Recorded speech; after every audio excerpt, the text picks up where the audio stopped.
un peu compliqué. Bonjour. Je voulais dire, la médecine est une science un peu mécaniste. Et j'inclus la médecine vétérinaire, évidemment. Exemple, vous manquez de zinc, ben voilà, c'est pas grave, on va vous en donner, puis vous en aurez. Ça, je ne sais pas savoir pourquoi. Vous manquez de calcium, c'est pas grave, on va vous en donner, etc. Alors évidemment, c'est bien, vous en aurez, ou bien vous n'en aurez pas. Ah, là, il y a un problème. Ou bien vous aurez mal au foie. Ah, c'est pas grave, on va vous donner ce qu'il faut, et vous verrez, vous n'aurez plus mal au foie. Et ça continue, ça continue. Alors, c'est même pas une question de laboratoire, je pense, à ce stade, c'est une simple question de fait que les médecins, les vétos aussi, c'est pareil, ont parfois jusqu'à 40 patients par jour, ce qui effectivement est impossible. Moi, le dernier que j'ai vu, le premier peut-être depuis 15 ans et le dernier, je pense, enfin peut-être pas, m'a confondu avec une autre patiente. Il m'a appelé Madame Lavallée. C'est embêtant parce que j'espère qu'il n'a pas, cette pauvre Madame Lavallée, donné le zinc qu'il fallait à Madame Larivière. Enfin, je sais pas. Ah, excusez-moi, non, c'est vrai, oui, non, madame, j'ai eu pitié, je dis Larivière. Ah oui, je sais pas, sûr. Enfin voilà, donc c'est à ce stade, je pense, peut-être autant que les labos. Le fait que, bon, ben, ils n'ont pas, puis peut-être qu'ils s'en foutent aussi. Vous avez des difficultés à respirer, peut-être une dépression, on ne sait pas. Ouais, ben, écoutez, voilà, on vous donne de la ventoline, parfait. Vous n'avez pas besoin, et c'est pas bon d'ailleurs. Oui, de la ventoline, ça ira. Et alors vous l'aidez, vous lui dites, mais attendez, non, j'ai aussi une scoliose importante, et par conséquent, c'est pas moi qui vais lui expliquer, mais pourtant c'est moi. Par conséquent, j'ai un poumon qui fonctionne moins bien que l'autre, enfin que mes muscles n'arrivent pas à ouvrir avec autant de facilité que l'autre. Je le sens d'ailleurs, c'est très évident, on le sent. Il me dit non, je sais pas scoliose. Il regarde à peine. Hein. Non. Enfin voilà, donc on en arrive à ça, et on arrive à donc être en fait malade des médicaments.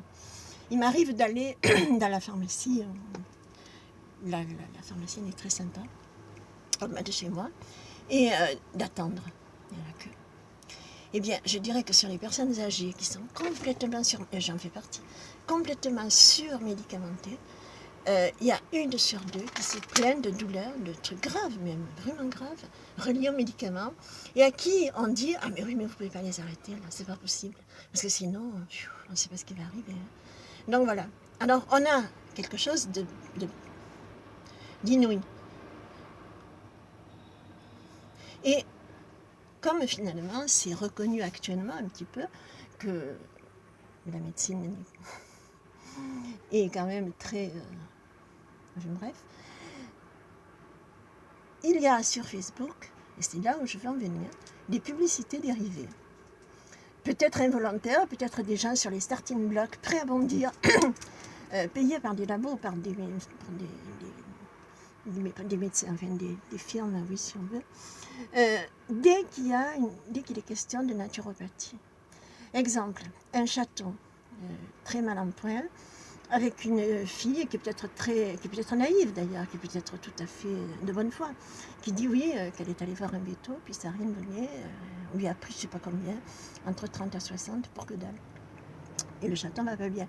Et aussitôt, plein de gens de bonne foi, et gratuitement, vont lui donner des conseils. Et aussitôt, vous avez sur les starting blocks, alors là peut-être il y en a plusieurs, je ne sais pas, personne qui va dire mais attendez, c'est pas, vous êtes vraiment nul, moi j'ai fait des études, etc. Autrement dit, non seulement c'est nul, mais en plus il y a un monopole et on est presque confus. D'ailleurs, c'est ce que fait l'internaute en disant « Oui, mais tu sais, vous savez, j'ai essayé un veto, mais ça n'a pas marché, sinon, bien sûr, etc., etc. » Mais en plus, on est gêné d'accepter des conseils gratuits, d'aller voir des naturopathes, c'est-à-dire, c'est pire que tout. Je veux dire que voilà, je le dis pour la personne qui a fait ce film, tant qu'il y aura des gens qui seront prêts à payer pour des conseils, qui vont entraîner d'autres frais d'ailleurs. En vétérinaire, c'est encore pire, puisque le vétérinaire est aussi le vendeur. Conseils qui s'avèrent être nuls, être même parfois toxiques. Et par contre, à ne pas tenir compte, ou du moins se justifier auprès de naturopathes ou de gens simplement qui ont l'habitude des animaux, auprès de médecins, eh bien vraiment on n'aura pas le cul sorti des ronces. Je le dis pour la personne qui a fait ce fil et qui me décourage d'avance de l'aider, d'aider même d'autres. C'est ça qui est le plus embêtant d'ailleurs, parce qu'elle après tout. Mais voilà, c'est son chat surtout. Merci. C'est très difficile de faire